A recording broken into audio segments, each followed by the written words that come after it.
రీసెంట్‌గా 'India's got latent' అనే ఒక కామెడీ అని చెప్పుకునే ఒక షోలో 'రణ్వీర్ అలహాబాదియా' ఏకేఏ 'బీర్ బైసెప్స్' అనే ఒక యూట్యూబర్ పేరు మీరందరూ వినే ఉంటారు. ఇతను 'రణ్వీర్ షో' పేరుతో చాలామంది గొప్ప గొప్ప వాళ్ళను, సైంటిస్ట్‌లను, దాంతో పాటు కొంతమంది పనికిమాలిన వాళ్ళను కూడా ఇంటర్వ్యూ జేశాడు. ఆళ్ళ ముందు మైక్ పెట్టి సెటప్ ఏసి, నానా చెత్త గూడా వాగించాడు. అక్కడి వరకు బానే ఉంది. అది గాదు అసలు విషయం.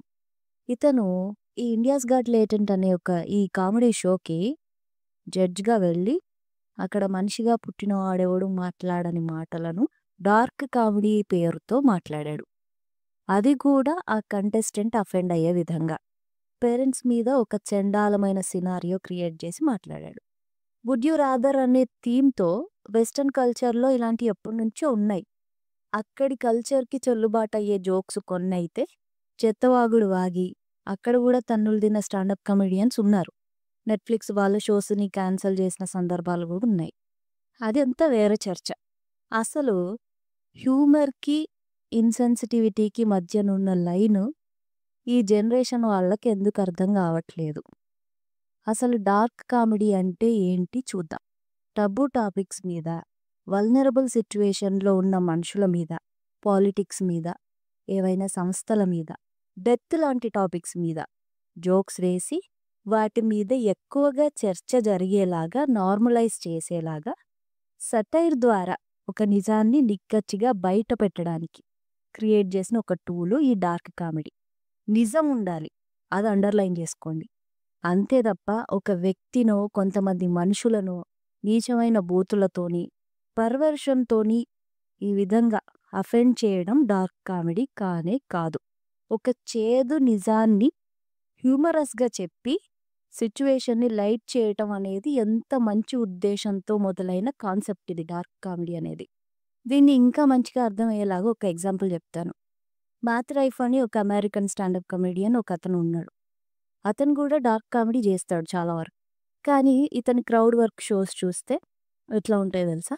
క్యాన్సర్ పేషెంట్స్, కాళ్ళు లేని వాళ్ళు, చేతులు లేని వాళ్ళు, రకరకాల సమస్యలున్న వాళ్ళు ఇతని షోకొచ్చి మా మీద జోక్స్ వేయమని చేతులూపుతుంటారు. వస్తువులు స్టేజ్ మీదకి విసిరేస్తుంటారు. ఎందుకు? డార్క్ కామెడీ వాల్యూ వాళ్ళకి తెలుసు కాబట్టి. అన్నీ ఇవే షోస్ చేస్తాడని కాదు. చాలా మటుకు. అయితే వాళ్ళ సిట్యుయేషన్‌ని కామెడీ చేసేసుకొని కాసేపు నవ్వుకుంటే ఆ కష్టం కూడా చిన్నగా కనబడుతుందనేది ఒక ఉద్దేశం అక్కడ. అందరికీ మా మీద జోకులేస్తా నవ్వుతాం అనే మనస్తత్వం ఉండదు. అందుకని ఇంట్రెస్ట్ చూపించిన వాళ్ళ మీదే జోకులేస్తారు వీళ్ళు గూడా. అదే మంచి కమెడియన్స్ చేసే పని. ప్రత్యేకించి అందుకోసమే టికెట్స్ కొంటారు గూడా ఆడియన్స్. ఇతను అన్ని మంచి షోసే చేస్తాడు, అన్ని మంచి మాటలే మాట్లాడతాడు అని నేను అనట్లేదు. ఎగ్జాంపుల్ చెప్తున్నా. మన కల్చర్‌కి ఈ మాటలు చాలా అఫెన్సివ్‌గా గూడా కనబడతాయి. కానీ అక్కడ పర్పస్ ఫుల్‌ఫిల్ అవుతోంది. ఇప్పుడు చెప్పిన పర్టిక్యులర్ ఎగ్జాంపుల్‌లో. అలా జరగని పక్షంలో అక్కడ ఆడియన్స్ కూడా తీవ్రంగా ఖండిస్తున్నారు. వాళ్ళని గూడా క్యాన్సెల్ చేస్తున్నారు. ఇంకో ఎగ్జాంపుల్. 'యాంథనీ జెసెల్నిక్' అని ఇంకో వాడున్నాడు. నిజానికి అలాంటి వాళ్ళు చాలామంది ఉన్నారనుకోండి. పీడో జోక్సు, ట్రాన్స్ జోక్సు. వీడు 20 ఇయర్స్‌గా కామెడీ చేస్తున్నానని చాలా గొప్పగా చెప్పుకుంటాడు. ఆ జోక్స్ వల్ల వల్నరబుల్ సిట్యుయేషన్‌లో ఉన్న మనుషులకి గానీ, కష్టాల్లో ఉన్న వాళ్ళని ఎంపథైజ్ చేసి అక్కడి నుంచి కామెడీ పుట్టాలి కానీ, వీడు పీడోలను ఎంకరేజ్ చేసే విధంగా అసభ్యంగా మాట్లాడుతుంటాడు.